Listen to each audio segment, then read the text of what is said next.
Nina, it's summertime in Chicago. Are you excited? I could not be more excited. It's the best time of the year in the city. I'm so pumped to take the boys to the beach. As you know, I have a 2.5-year-old and a 6-month-old. Get out to the lake, get some sunshine, but we have to make sure that we keep them safe too. It ends up that even one severe sunburn increases a child's risk for skin cancer later on in life. Absolutely. I'm excited to dive in and talk a little bit about how we can protect our kids this summer. Let's start with sunscreen. So, there's two types of sunscreen.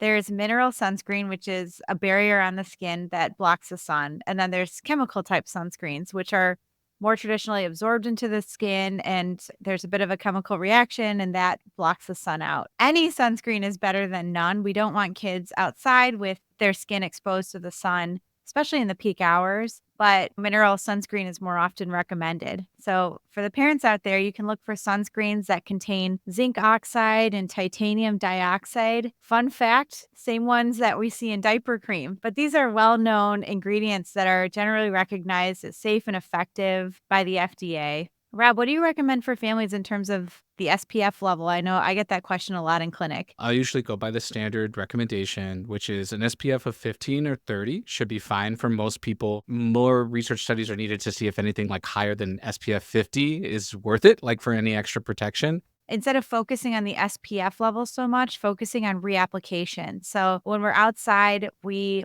are often playing with water tables or sweating, or, we have watermelon juice all over us. For various reasons, the sunscreen doesn't work after a couple hours on your skin. So we really want to recommend that people reapply sunscreen about every 2 hours. And of course, more frequently if you're swimming and sweating and drying off with towel. We see a lot of sunburns happen not because of the SPF level being too low, but really from the sunscreen effect wearing off. Doing it ahead of time too. So remember that you want to apply that 15 to 30 minutes before you go outdoors, just because it needs some time to absorb in the skin. So just being mindful of those time things and making sure you're applying early and reapplying often.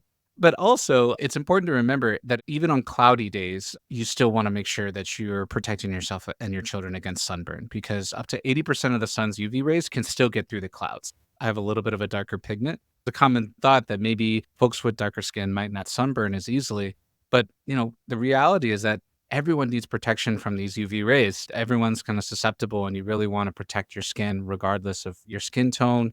I get this question in clinic a lot. We both have young babies this summer. We Oh, have yeah. summer babies. Summer babes. We got 5 and 6 month olds. There's some stuff online about not being able to use sunscreen in young babies. And should we myth bust a Yeah, little yeah, bit? definitely. Definitely. All right. So, what's the deal with young babies? The deal is basically that you really want to keep young babies out of the sun as much as possible. Their skin is so different than an older baby or an adult. And we really, really want to take care of their fragile skin. The other thing is, babies are not quite as good at regulating their temperature. So, they don't sweat like older kids and adults. So, babies are at much higher risk of heat stroke and becoming too hot being outside. So you really want to make sure that wherever you're going, you're finding a shady place, you're bringing a fan for your baby. If your baby is under 6 months, really try to keep them out of direct sunlight. That could be a tree, an umbrella, a stroller canopy, whatever works for you.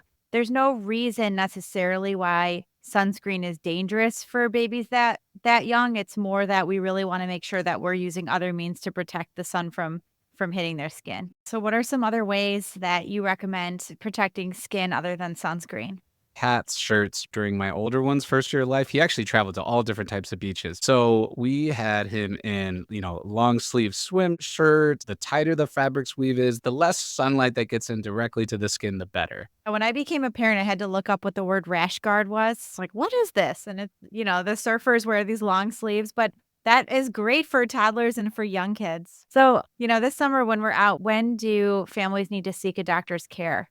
So if they're younger than 1 year old and they get a sunburn, definitely contact your doctor right away. You're going to, take photos if you can. You want to note to them and share with them just what kind of symptoms they're having and just how significant the burn is. If they're an older child, you can manage it at home if they get a sunburn. But if it's really blistering, more significant pain, or if they're developing a fever, that's when you want to call your doctor, because that could be a more severe sunburn that they'll want to get support for. Okay, one more pro tip. When you go in the sunscreen aisle, it's so overwhelming. There's like millions of different kinds of applications, millions of different kinds of brands. I guess I'll just give my practical tip as a pediatrician and a parent. You don't really need to spend a lot of money on sunscreen. Make sure you're getting one that has 30 to 50 SPF. And then there's various different ways of application. The stick, which I think is really good for the face. It's a little harder to use a stick on the entire body.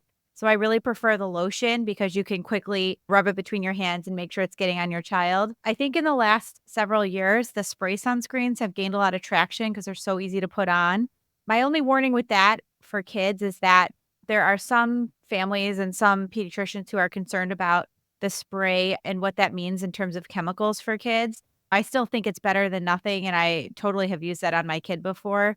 But if you're going to use it, another way to use it is to spray it on your hands and then rub it into your child if you want to avoid that aerosol. Regardless, if you're using the spray sunscreens, I think my pro tip for families is to make sure that even after you spray it onto the skin, that you're really rubbing it into the skin because it doesn't necessarily evenly apply just with the spray. Yeah, definitely a good pro tip there. And I think a good reminder is sunscreen care is skin care, which is why we, recommend some of the ones that have zinc oxide, stuff that's used to protect the skin in other areas. And especially if your child has a little bit of sensitive skin, that might be something that's going to help out a little bit too. Thanks for listening today. Hope you find these tips helpful. Have a safe, healthy, and fun summer.